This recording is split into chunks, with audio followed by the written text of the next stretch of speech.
এবার নামাজ নিয়ে চাঞ্চল্যকর তথ্য দিলেন যুক্তরাষ্ট্রের একদল বিজ্ঞানী। নামাজে করা প্রত্যেকটি কার্য মানবদেহের জন্য অধিক উপকারী বলেছেন তারা। তবে কি এমন খুঁজে পেলেন তারা এই নামাজের মধ্যে? নামাজ পড়লে শরীরের মধ্যে কি ধরনের পরিবর্তন আসে? কেমন থাকে আমাদের রক্তের চাপ? কি পরিবর্তন আসে আমাদের মস্তিষ্কে? সে সকল বিষয় নিয়ে তারা একটি বিবৃতি পেশ করেছে।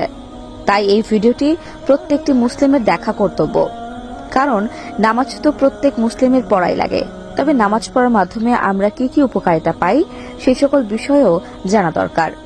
তাই ভিডিওটি আপনার সকল মুসলিম ভাই বোনদের মধ্যে শেয়ার করে দিন, যারা কিনা প্রতিনিয়ত নামাজ পড়ে কিংবা পড়ার চেষ্টা করে। তাহলে যখন তারা জানতে পারবে নামাজ পড়ার এই সকল গুণাগুণ ও উপকারিতা, তখন তাদের নামাজের প্রতি আগ্রহ অধিক পরিমাণ বৃদ্ধি পাবে। এবং আপনি যদি প্রতিনিয়ত নামাজ পড়ে থাকেন তাহলে আলহামদুলিল্লাহ বলে যাবেন। তো চলুন ভিডিওটি শুরু করা যাক। প্রিয় দর্শক, এবার নামাজ আদায়ে শারীরিক ও মানসিক উপকারিতার কথা উঠে এসেছে বৈজ্ঞানিক গবেষণায়।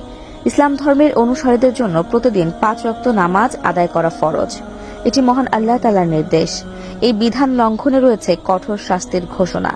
অথচ নামাজ পড়লে মানুষের শারীরিক ও মানসিক অনেক উপকারিতা সাধিত হয়। যুক্তরাষ্ট্রের এক গবেষণায় এমন তথ্যই উঠে এসেছে। যুক্তরাষ্ট্রের বিংহামটন বিশ্ববিদ্যালয়ের একদল গবেষক জানিয়েছেন, নিয়মিত 5 ওয়াক্ত নামাজ পড়লে সুস্থ থাকা যায়।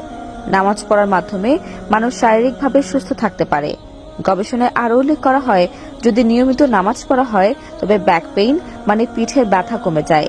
নিস্তেজ ও ঝিম ধরা শরীরে রক্তপ্রবাহ স্বাভাবিক হয়। নামাজ পড়ার মাধ্যমে উচ্চ রক্তচাপ এবং হৃদস্পন্দন কমে যায়, যা মানুষের পেশিকে শিথিল করতে সাহায্য করে। গবেষণায় দেখিয়েছেন, যদি কেউ যথাযথভাবে রুকু করতে পারে তাহলে তার পিঠের ব্যথা থাকবে না।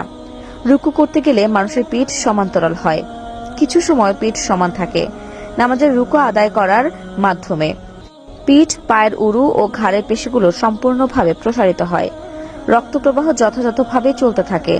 শরীরের উপরি অংশে রক্তের প্রবাহ স্বাভাবিক মাত্রা ফিরে আসে। সেজদা সম্পর্কে গবেষকরা জানান, মানুষ যখন সেজদায় যায় তখন শরীরের সব হাড়ের জোড়াগুলো নমনীয় হয়। হাড়ের ওপর যে চাপ পড়ে তার ফলে সেটি স্বাভাবিক ও শিথিল হয়। সেজদার জন্য জমিনে মাথা রাখার কারণে মস্তিষ্কে রক্ত সঞ্চালন স্বাভাবিক হয়। উচ্চ রক্তচাপ কমে যায়। ধীর স্থিরভাবে সেজদা আদায়ের মাধ্যমে মস্তিষ্কের কার্যক্ষমতা বেড়ে যাওয়ার পাশাপাশি শরীরের ভারসাম্য ফিরে আসে। শ্বাস প্রশ্বাসের স্বাভাবিক গতি ফিরে আসায় মানুষ স্বস্তি লাভ করে। সুস্বাস্থ্য ও সুস্থতার জন্য নামাজ অনেক উপকারী। এই নামাজের মাধ্যমে মানুষ আল্লাহর সন্তুষ্টি লাভ করে। কর্মক্ষম উজ্জীবিত মানসিকতা লাভে নামাজ আল্লাহর এক মহান নিয়ামত, বান্দার জন্য অন্যতম বরকত বটে। তাই তো আল্লাহ তাআলা মানুষকে সার্বিকভাবে উজ্জীবিত করতে নামাজের প্রতি গুরুত্ব আরোপ করেছেন, আর তা না পারলে শাস্তির বিধানও রেখেছেন। তাই প্রিয় দ্বীনী মুসলিম ভাই ও বোনেরা, নামাজ প্রত্যেকটি মুসলিমের জন্যই উপকারী।